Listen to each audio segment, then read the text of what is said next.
我和丈夫结婚10年，他从未送给过我一份礼物。结婚纪念日当天，我在沙发上看见了一件新裙子，兴冲冲穿在了身上。可丈夫看见后，却是毫不犹豫给了我一耳光。这衣服是我送给小李的，你也不看看自己长什么样，就往身上穿。就连儿子也站在他的身边，尖着嗓子指责我：就是啊，这衣服只有李阿姨穿着才好看，妈妈你就是个大母猪。我趴在地上，看着镜子里丑陋而狼狈的自己，突然觉得无趣极了。大家好，开始今天的分享之前，希望你能给人间烟火点个订阅，我将会分享更多优质的内容。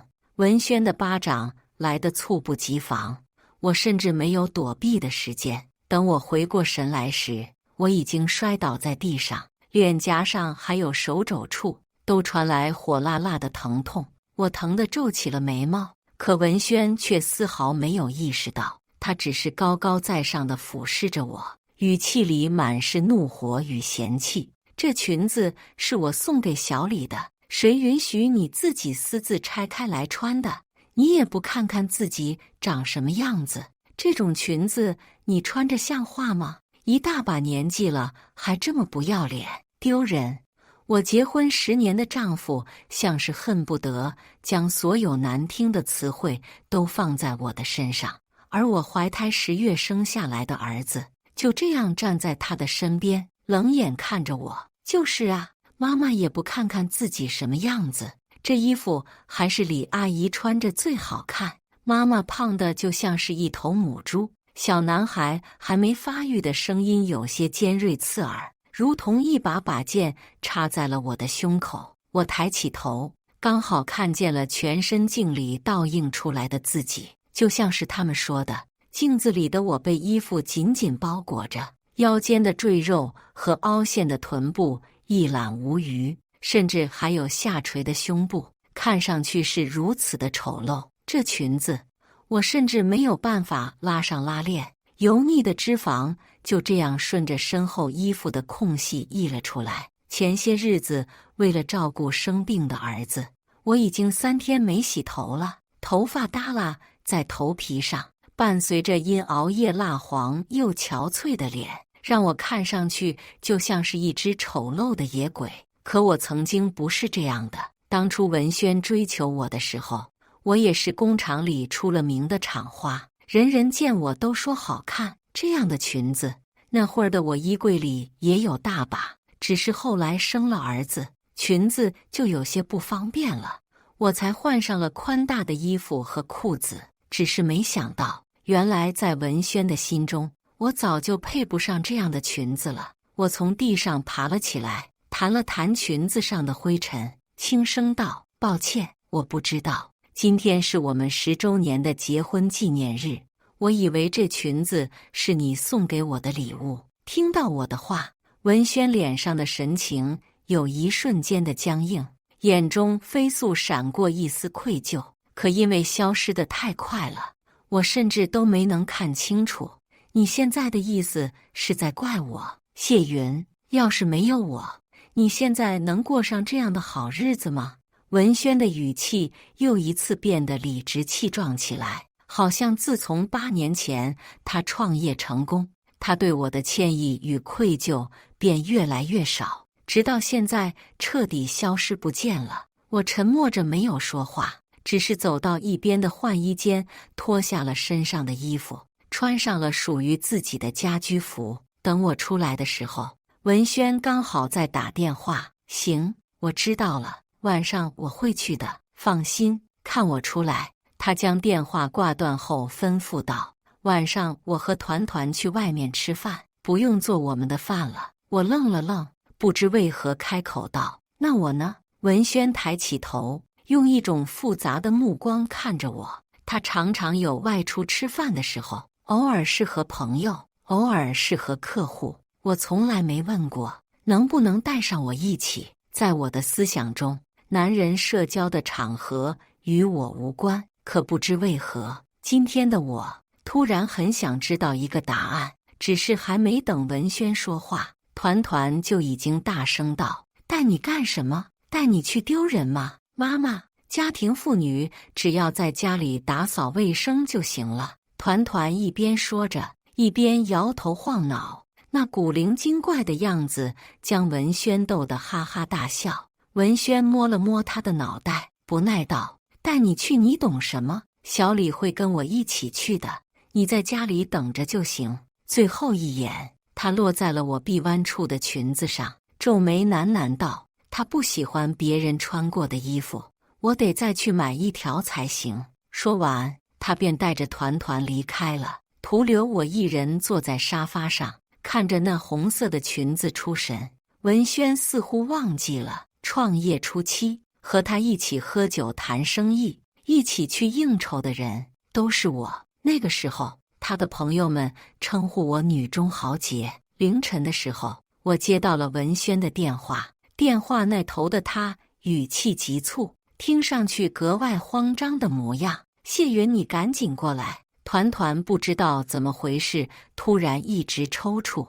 我听到文轩的话，大脑立刻清醒了过来。在问到地址后，更是连衣服都没换，就朝着饭店赶了过去。路上，我的身体因恐惧而止不住的发抖。团团是我好不容易才怀上的孩子，因为陪着文轩创业时喝了太多酒，经常熬夜，所以医生说我的身体格外虚弱，就算怀上了孩子也很容易流产。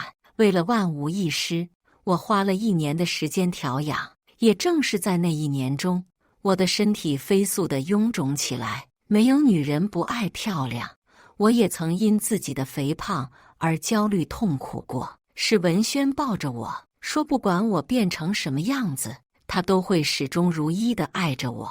文轩是独子，拥有一个孩子是他一直以来的梦想。为了他，也为了这个家庭，我生下了团团。团团出生后，我出了月子便想回公司上班，可文轩却说他不放心将孩子丢给别人照顾，让我至少照顾到他上幼儿园。我答应了，可这一照顾便是8年，公司再也没有了我的位置。等我到了包厢，才发现团团的四周围绕着很多人，而李薇正脸色惨白地依偎在文轩的怀中。我只是看了一眼，并没有当场发作。对我来说，没有什么比团团的安危更加重要。躺在地上的团团小小的身体蜷缩在一起，格外痛苦的模样，身上还起了很多红疹。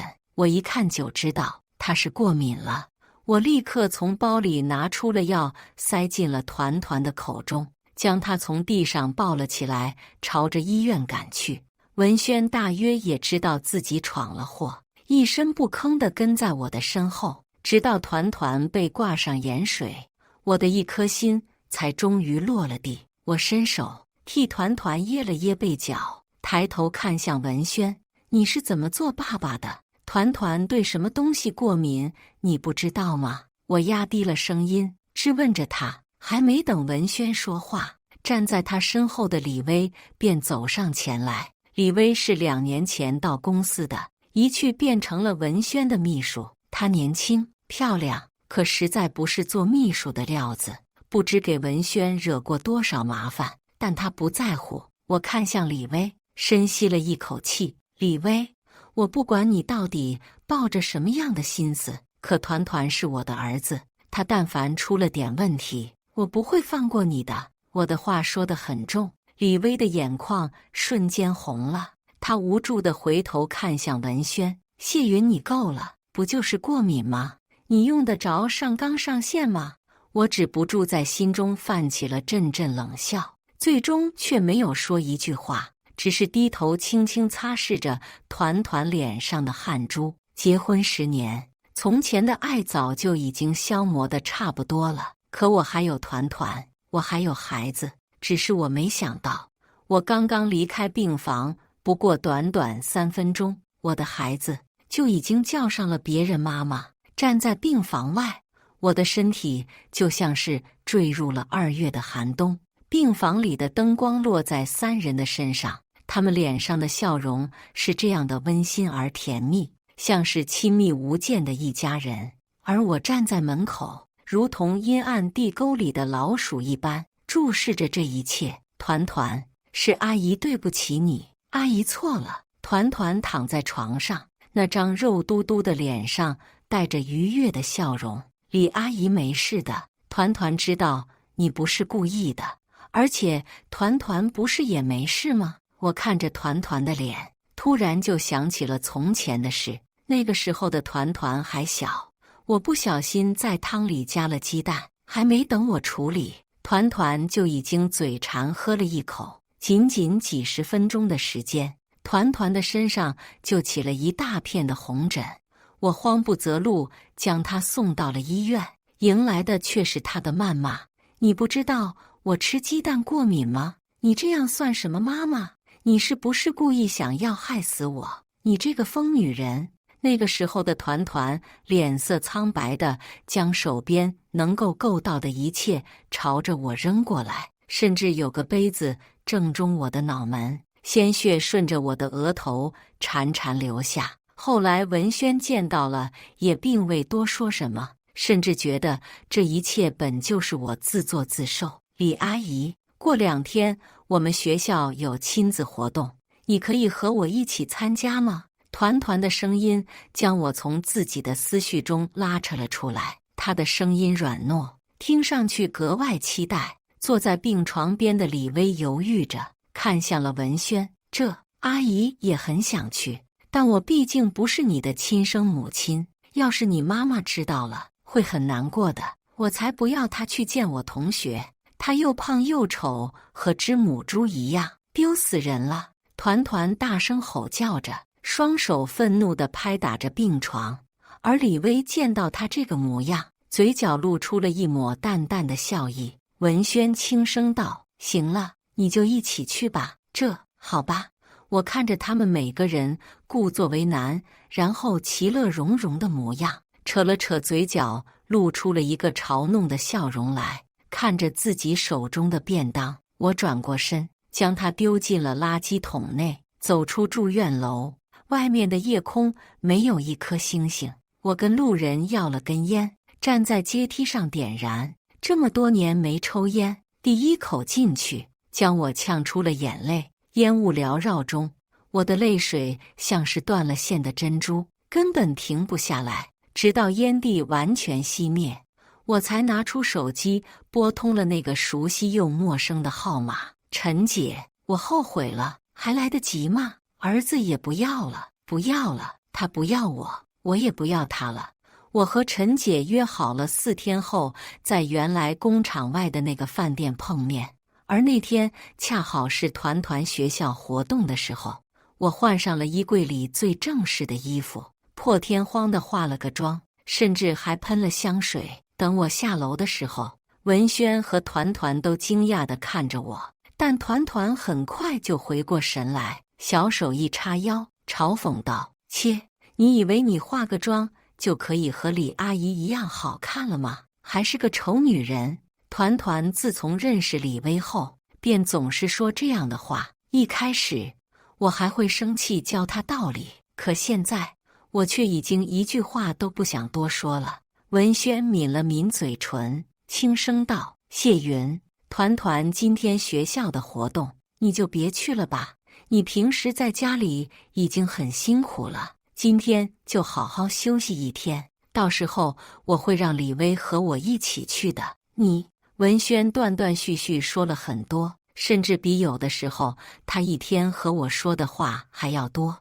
我终于明白他看见我时眼中那纠结复杂的情绪到底是什么。原来他觉得我是为了参加学校的活动才会打扮得这样隆重。我点了点头，语气平淡道：没事。简单的一句话，将还想说些什么的文轩完全堵住了嘴巴。他惊讶地看着我，似乎是震惊我的平静。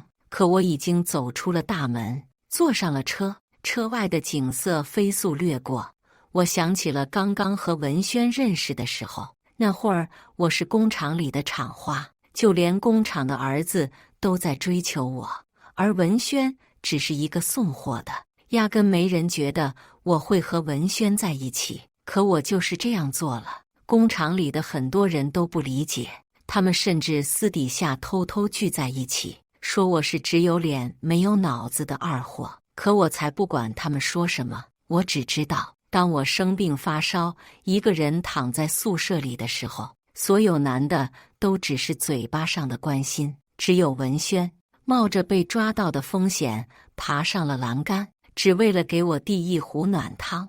也只有文轩记得我的喜好，会在风尘仆仆了一整天后，守在工厂的门口，给我送一个烤红薯，送一朵花。几个月来风雨无阻。我知道文轩没钱，可是没关系，在那个年代，只要你站在风口上，猪都可以起飞。于是在决定和文轩在一起后，我毅然决然选择离开工厂，开始了创业。一开始的时候是帮人送货，等攒够了起始资金，我们便开了一家自己的小卖铺。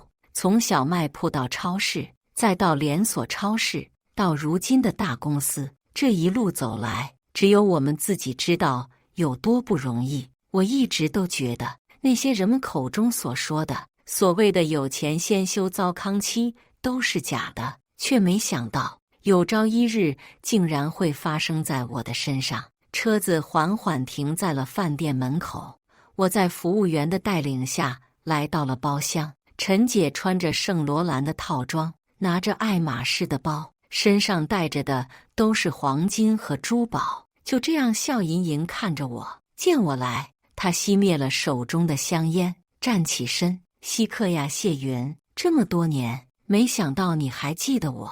我和陈姐是原先工厂里认识的，当初离开工厂后没多久，陈姐邀请我和她一起创业，但文轩不同意。他说两个女人搞不出什么名堂，因为爱情，我拒绝了陈姐。这些年，陈姐的生意越做越大，已经涵盖了国内与国外。我知道现在联系她有些事后诸葛，但我也确实没有别的办法。陈姐，我想跟着你干。陈姐脸上的笑容渐渐淡去，认真地看着我的眼睛。想好了，是，现在可不比之前。你这么久没工作，要学习的东西有很多，我知道，但你也知道，我向来不怕吃苦。我看着陈姐，眼神坚定，她也看着我，继续问道：老公和儿子呢？打算怎么办？人各有志，他们既然喜欢那个女的，那就成全他们。陈姐看了我半晌，突然笑了，说得好，这才是我当年看上的小辣椒。谢云，我等了你很多年。我看着面前陈姐的手，缓缓握了上去。我帮了文轩14年，养了团团8年，也是时候做一做自己了。陈姐是做美容院的，而我对美容这种东西说得上是一窍不通。虽然不用去做销售，但如果想进公司工作，至少要对美容有初步的了解。与陈姐分开的时候，她便给我定下了工作，先去家附近的美容院体验一下，知道每个项目的作用和功效都是什么，然后写个报告给她。第二个工作便是减肥。用陈姐的话来说，做美容的自己都不好看，那哪里还会有顾客上门？我看着比我年纪还大却身材匀称、脸部皮肤紧致的陈姐，深以为然。等我回到家的时候，团团已经放学了，他们3人坐在客厅的沙发上，团团似乎正在说着什么，手部的动作格外夸张，逗得李薇一个劲的发笑。而文轩什么话都没说，只是用深情的目光注视着他。2人的视线偶尔在空中交汇的时候，李薇都会红着脸躲避，就连我回来时发出的声音也并未引起他们的关注。直到保姆的一声太太，才将沙发上的3人惊醒。文轩皱眉看向我，问道：怎么这么晚才回来？没给你留菜？我脱下了高跟鞋，行走了一天的双腿就像是不属于自己一般。一想到年轻的时候可以穿着高跟鞋暴走一整天，我都有些佩服自己。今天和陈姐吃完饭后，她又带着我去她名义下的美容院转了一圈，一时之间得到的信息量太大，让我如今有些疲倦。面对文轩的话，也不曾察觉到他的质问。没事，我在外面已经吃过了。我的语气平淡，换了鞋后便朝着楼上走去。几天陈姐和我说的很多东西我都不太懂，还需要去搜索一下才可以了解。偏偏此时李薇非要开口叫我文夫人，你别误会，今天学校活动后，团团说想请我吃饭，保姆已经把饭做好了，所以我才来的。要是您不愿意见到我，我可以现在就走。李薇说话的声音很小，整个人有一种可怜而胆怯的感觉。可明明从进家门到现在，我什么都没说。听他这样说，团团便有些不乐意了。他小大人一样的挡在了李薇面前，怒斥着我：“你凭什么赶李阿姨走？就是我让她回来一起吃饭的。不仅这样，我还要她留下来和我一起睡。”我的目光从他们三人的脸上扫视了一圈，突然觉得有些好笑。我确实不喜欢李薇，却也明白事情的本质不在她的身上。如果文轩自己不愿意，谁都没办法强迫他。公司刚刚成立没多久的时候，文轩就遇上过倒贴的小姑娘，但那个时候的他拒绝得很坚定，满心满眼都是我。后来时间长了，他也学会了别的男人满口的谎话，身上的衣服也总是带着不同的香水味。我甚至在他的口袋里找到过一张洗脚城的卡。那天我与文轩大吵了一架，我至今都记得。他怒吼着告诉我，为什么别人都可以救他不行时眼中的愤怒和怨恨。从那一刻开始，我便放弃了。我不再管文轩今夜在哪个女人家中入睡，只是一心想要教育好团团。只可惜，我是个失败的母亲。从前讨厌李薇，是因为文轩从未对一个女人动过真心。我怕她一朝有孕，生下来的孩子会影响到团团。可如今却不一样了，团团这样喜欢他，那就去做他的孩子好了。可以呀，我点了点头，看着团团的眼睛，一字一句道：既然你喜欢他，那你就让他留下来好了。无论是和你睡，还是和你爸睡，我都没意见。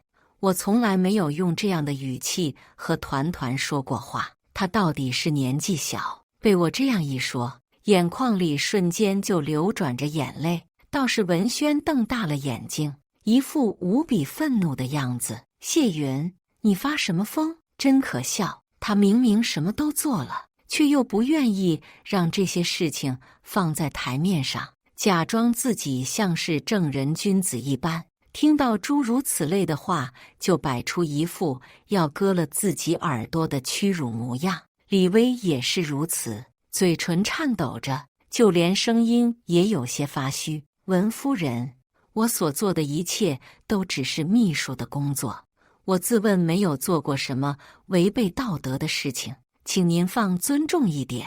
我没说话，只是一直看着李薇，看得从一开始的义正言辞，到后来的眼神飘忽，直到看到他额头上都沁出了冷汗，才无所谓地耸了耸肩。我知道了。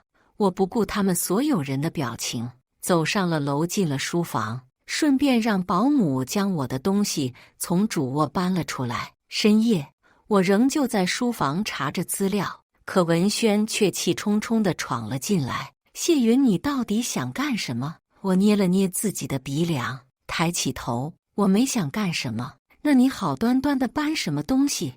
你是想要和我分房睡是吗？文轩的面色涨红，让我无端想起了过年时桌上的猪头肉。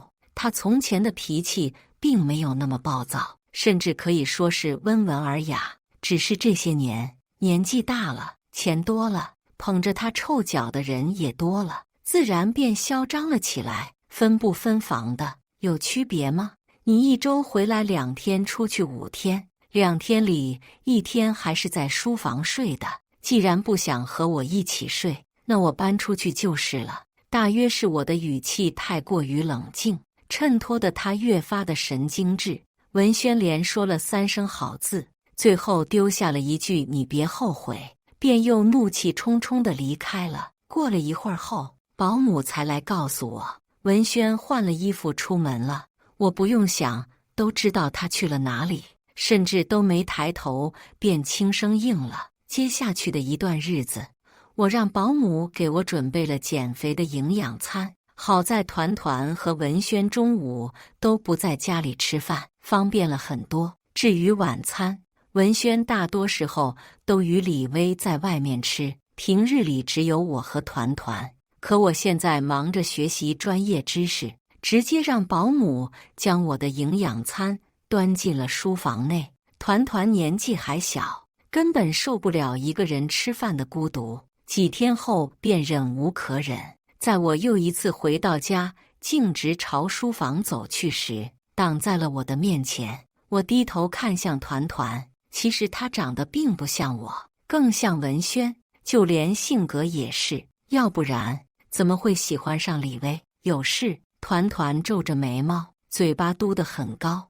你最近为什么不和我一起吃饭？我要工作，你没有工作，陪我就是你最大的工作。你是我妈妈，你就应该一直陪着我的。团团的语气执拗，好像没陪他吃饭我便犯了滔天大罪。这自私自利的样子，也像极了文轩。要是早知道我会生下这样的孩子，我根本不可能放弃我的工作做这件事。凭什么？我是你妈，又不欠你的。再说了，我不喜欢你，所以我不想陪你。我的时间安排得很紧，没空和团团浪费时间。说完话，我就直接离开了，全然没管他突然惨白的脸。直到2个月后，我终于学习完了所有的专业知识。当我忐忑地找到陈姐，交出自己的学习成果时，迎来了她满意的笑容。不错，我就知道你不会让我失望的。我松了口气，也笑道：还好，脑子还没老。陈姐笑着将一个 U 盘递给了我，这是我提早准备的庆祝礼物，回去打开吧。1个星期之后，我会让你管理一家分店，以分店的营业额来评判你的能力。我接过了 U 盘，沉声应了下来。等打开才发现，里面竟然是这些年文轩出轨的所有证据。我知道陈姐是在催促我离婚了。其实我一直都有想要与文轩离婚的打算，但因前段时间忙着学习，所以便将这件事搁置了。如今也是时候提上日程。我刚刚拔掉 U 盘，书房的门就被人敲响了。团团探出头来，忐忑地看着我：有事？妈妈，我的考试成绩下来了。哦，拿给你爸就行。我从前对团团的成绩管得很严，因为我和文轩都没有读过书，所以才知道知识不够有多么的吃亏。可偏偏团团不是读书的料子，每次让他学习的时候，他就像是身上长了跳蚤一样难受，甚至有时候还会和我吵起来。听我这样说，团团立刻道：爸爸不在家，他去找李阿姨了。妈妈，那就等他回来再说，我还有事。我拿着 U 盘急匆匆出了门。既然有了文轩出轨的证据，那我就要得到我应得的一切。身后，团团伸手抓住了我的衣角，可我没有理会，而是直接离开了。我找到了律师，与对方讲了我的诉求之后，他很快就拟定好了离婚协议。当天夜里，我坐在沙发上等到了深夜，才等来了文轩的身影。这些日子，我与文轩几乎没有碰过面，他像是在与我赌气一般，回家的时间越来越少。此刻见我坐在沙发上，文轩愣了愣，而后冷哼了一声，朝我走来。怎么，知道错了？谢云，我们都老夫老妻了，你跟着那些年轻女孩子学什么欲擒故纵？别做了，商场的事情本来就是这样。你看那些老板身边哪个没几个小姑娘？至少我还知道回家。文轩说的理直气壮，好像自己做的是什么值得别人夸奖的事情。我也懒得和他多说，直接将离婚协议放在了桌子上，签了吧。文轩漫不经心地看向了文件，而后眼睛猛地瞪大，不敢置信道：“你要和我离婚？”我缓缓喝了一口桌上的牛奶，点了点头：“是，有什么问题吗？”文轩在惊讶后便是冷笑，眼神里满是对我的不屑。可他从前不是这样的，从前的文轩会笑着夸我很厉害。谢云，不是我看不起你，你以为你离开我之后能干什么？就你现在的年纪，还有你的身材和……文轩的声音像是被人猛地掐住了脖子。昏暗的光线下，他看向我的眼神里满是惊讶，甚至还带着些许的兴奋。这段日子，我的减肥已经初见成效，虽说不能和少女时期一样纤细，但也多了不少女人的风韵。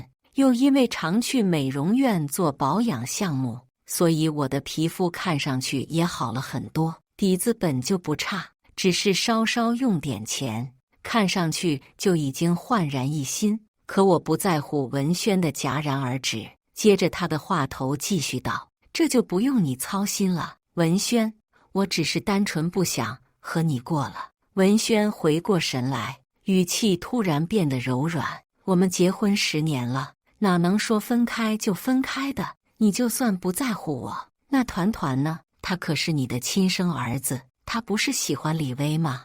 那就让李薇给他做妈好了。”你见我油盐不进，这些年习惯了被人捧着说话的文轩也来了脾气。他一甩手，怒道：“反正离婚是不可能的，你趁早收了这颗心。”他大步朝着楼上走去，我看着他的背影，露出了一丝冷笑。我本就没准备这样顺利的和文轩离婚，既然他不想离，那我有的是办法，让他不得不离婚。次日一大早，我就从别墅里搬了出去。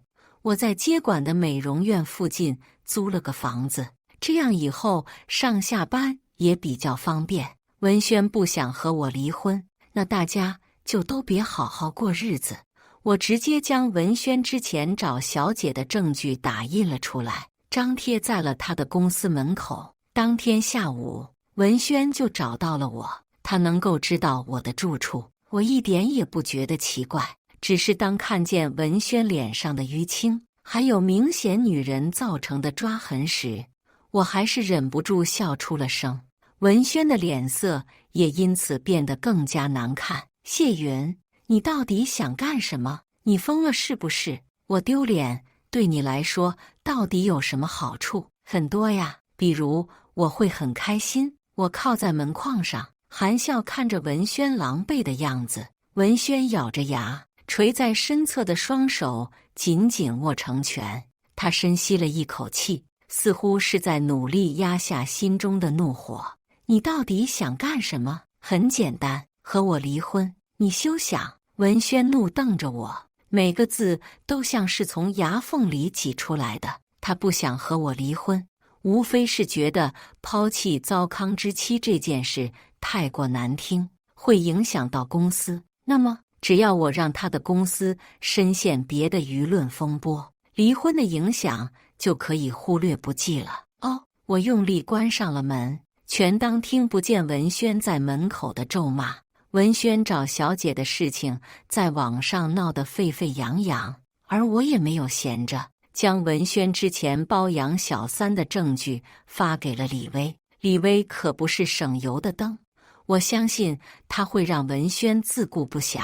只是我没想到，团团竟然会一个人来找我。那天夜里，天上下着雨，门口响起了敲门声。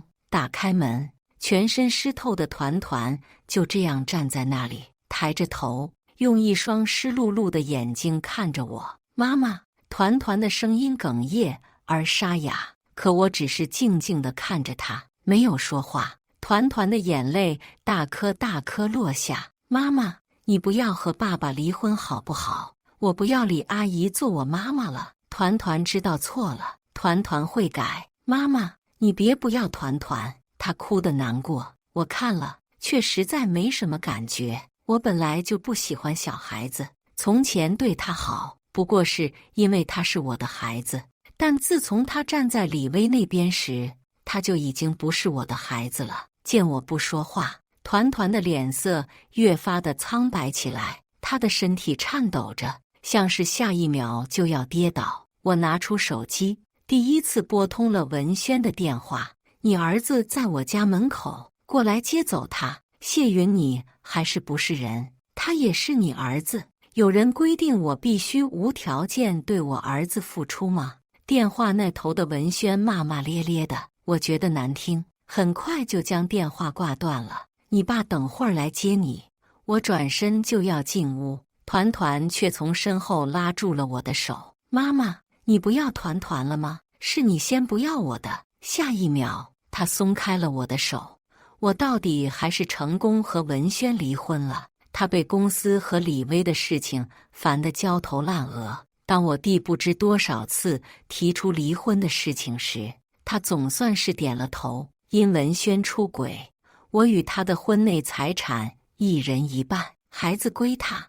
我将他给我的股票全部都变了现，给我的车也立刻转手卖了出去。等到了与陈姐约定好的时间时，我已经一身轻，做一家美容院的店长，并没有我想象中的轻松。至少刚开始上手的时候，我手足无措了好几天。不过店内的工作人员都很好相处，让我很快便掌握了技巧。我从前就是靠着和人聊天说话起家的，现在招揽客户自然也不在话下。更因为我原本的身份，那些和我从前有一样困扰的富太太们都乐意来找我做皮肤保养。一来二去的，美容院的名头便在上层圈子里打响了，而我所在的店面营业额也翻了好几番。又几个月后，我成功进入了美容院的主公司工作，跟在了陈姐的身边，我的事业如火如荼。文轩那边的八卦也是从来不绝于耳。文轩和我离婚后，李薇一心觉得自己可以上位，却没想到文轩一直都没和他求婚，大概也是真的等不及了，又或许是害怕被人捷足先登。李薇将自己搞怀孕了，听那些个太太们说，与文轩闹得可厉害了。文轩让她堕胎，她不肯，闹得公司人尽皆知。将她开除后，更是直接开了个直播，要揭开文轩的真面目，吓得文轩没有办法，只能将人娶回了家，只是没有办酒席，随意领了个证便算完了。而李薇嫁给他后，很快就露出了真面目，不仅天天欺负团团，还常常在文轩面前告状，父子两人的关系越发的恶劣。我曾经有几次外出时路过团团的学校，正值放学的时间，他却一个人站在学校门口，双眼无神。明明只过了几个月，可团团看上去瘦了很多，脸色也难看了，就连脸上的婴儿肥都消失不见。我不是没有心疼过，可想想从前的自己，却又狠下了心。再后来，我成了公司的副总，买了属于自己的车子和房子，而李薇也成功给文轩生下了第二个儿子。只是因为怀孕期间，李薇常常与文轩吵架，甚至偶尔还会抽烟，导致孩子的身体并不算好。文轩的公司状况每况愈下，也在意料之中。没有一个幸福的家庭，又怎么会全身心的工作？更何况他的工作能力本就一般。与文轩离婚1年后，我又一次遇到了他。我挽着一个18线小明星的手臂，文轩则一边带着一个孩子，看上去苍老了很多。谢云看见我，他的眼神中满是怀念。我笑道：哟，这不是文老板吗？怎么成保姆了？文轩苦笑着没有说话。他的手机突然震动，外放的语音声音尖锐：“文轩，你给我的银行卡怎么刷不出来了？你知不知道我有多丢人？你这个老男人到底有什么用？”文轩看向我，语气怀念：“直到现在，我才知道之前的你有多好。谢谢。”我可不觉得有多好。我踩着高跟鞋从文轩的面前走过，步伐矫健。现在的我才是最好的我。以上就是今天分享的故事。大家有什么想说的、想吐槽的，欢迎在下方评论交流。也更希望能给人间烟火点个订阅，我将会分享更多优质的故事内容。